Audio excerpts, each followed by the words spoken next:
Hi, Silly Moustache here, and it's tea time.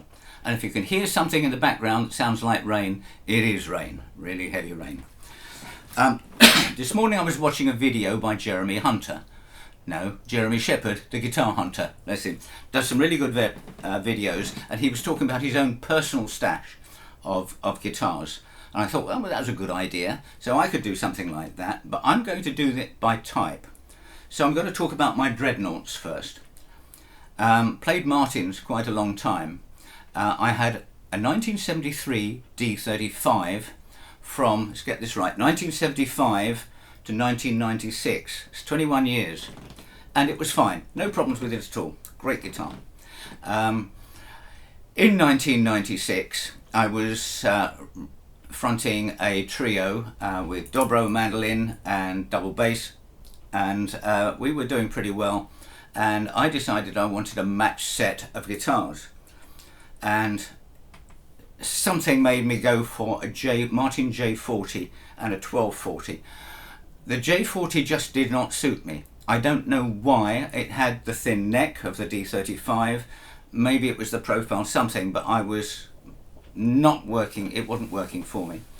I was doing a solo opening spot for a guy called Isaac Guillory, great guitarist, great singer, great songwriter, and a gentleman. He was playing a D35S, which was the standard 12 fret original Dreadnought, made from about 64 to I think 93, something like that. And this 1 7/8 neck on this just solved all my problems. So I commenced to search for a 12 fret Dreadnought. Not easy to find, especially in the 90s when there wasn't the internet and stuff like that. However, I went through a bourgeois DS260, which was a beautiful, slightly smaller than usual Dreadnought, but the neck was still too slender for me and I was still fluffing notes. Put the word about that I was looking for something like a Martin D18, D28, D35S, and visited a shop in London called the Acoustic Centre at that time, and the guy there, Seamus Brady, hello Seamus, made a note of what I was looking for, and I got a call from him after a while, and he said, "You're still looking for a 12 fret Dread?" I said yes. He said, "Come up early on a Saturday morning," I was still working then, and bring everything you would feel able to trade, which is an interesting expression. So yeah, there were 2-3 guitars in the boot, and I drove up there, and he had assembled a Collings DS2H, didn't know much about Collings, a Santa Cruz D12, a Martin HD28 VS, I think, and I took up my bourgeois. I tried them all, and they were all very good guitars. The Collings, head and shoulders above them. So, long story short, and I'm afraid it is, I bought that 1998 build DS2H, new, in 1999. And it was transforming. It was just a wonderful guitar. And I played it, and I played it heavy, and I wore out the frets, and I had it refretted, 2010. So this is about 10, 11 years later. I saw on eBay, and by the way, all the guitars I'm going to show you here, I bought on eBay, used. I saw a DS1. This is a DS1. This is, if you like, the 18 spec Sitka, lovely dark Sitka on this, and mahogany back and sides, and minimal black tortoise type trim. I saw this on eBay. I was the only one to bid on it, and I got it at a very reasonable price.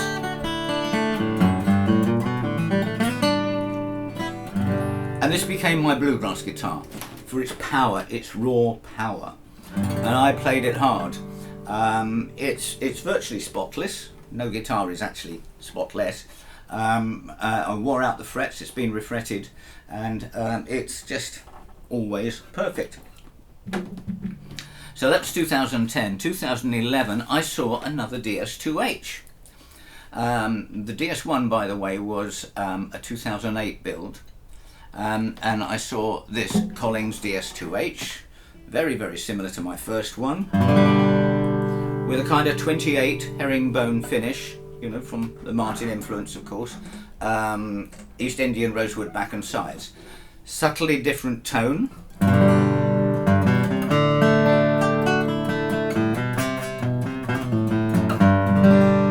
A thicker neck than my original DS2H, so a little bit more bass power in it. But I went up to East Anglia to collect it and found this guy sitting in his garage,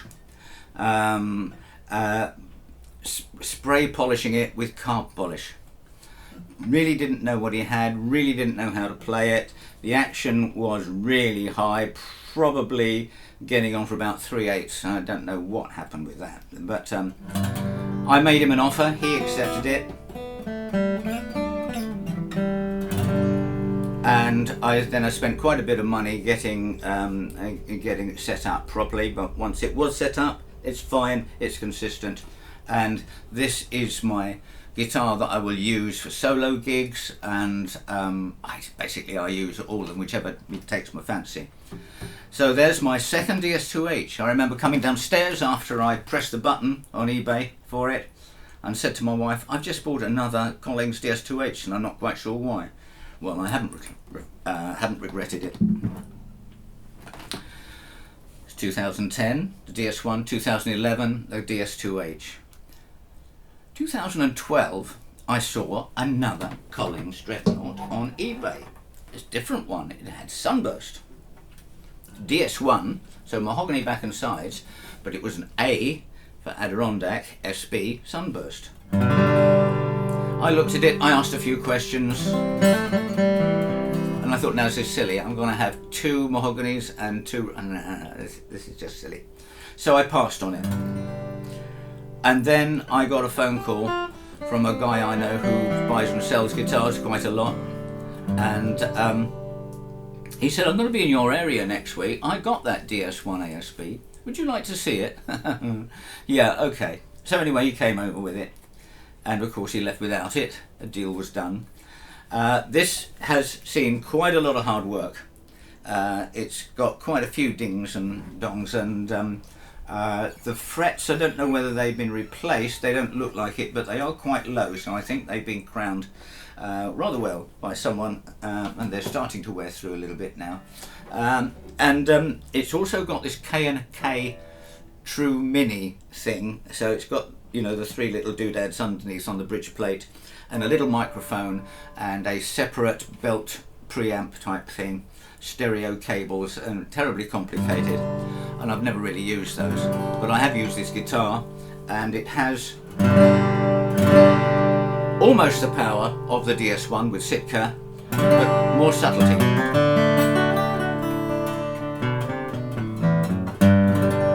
So those are my three Dreadnoughts. No, I had four, didn't I? I had the 1998 build, one that I bought in 1999, the DS2H, which was fine. It was fine. Had that refretted about twice. Heavy fingered guy at that time. In 2017 I got really ill, had radiotherapy and stuff like that.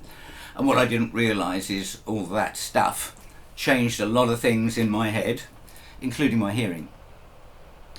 And these guitars had been sitting in their cases for months, getting cold, you know, just in the dark. And when I got them out, they all sounded pretty horrible to me. What I hadn't realised at the time was it was my hearing that had changed, not these. The old DS2H seems to have changed most. So I took it up to the guy, the Collings guy in London, and he worked so hard on them, plecked them and did all that sort of business. But in the end he said the DS2H is ready for your collection, and I was still feeling too ill to drive up to London, so I said, would you put it on the wall on a consignment sale? And he said yes. And I thought, well, you know, I'll wait 2 or 3 weeks and then I'll go back and collect it and see it and things like that. It sold within the week, 3 or 4 days, I think. So that parted me a little bit sooner than I was ready, but there we go. So I'm now a pauper, reduced to having my 2007 DS2H, my 2008 DS1. It's got 80/20s on it, unusually on that at the moment, and my 2003 DS1 ASB, and I'm a very lucky boy.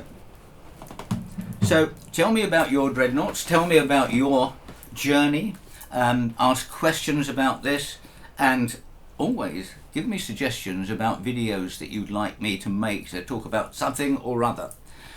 If you have been, thanks for watching. Bye.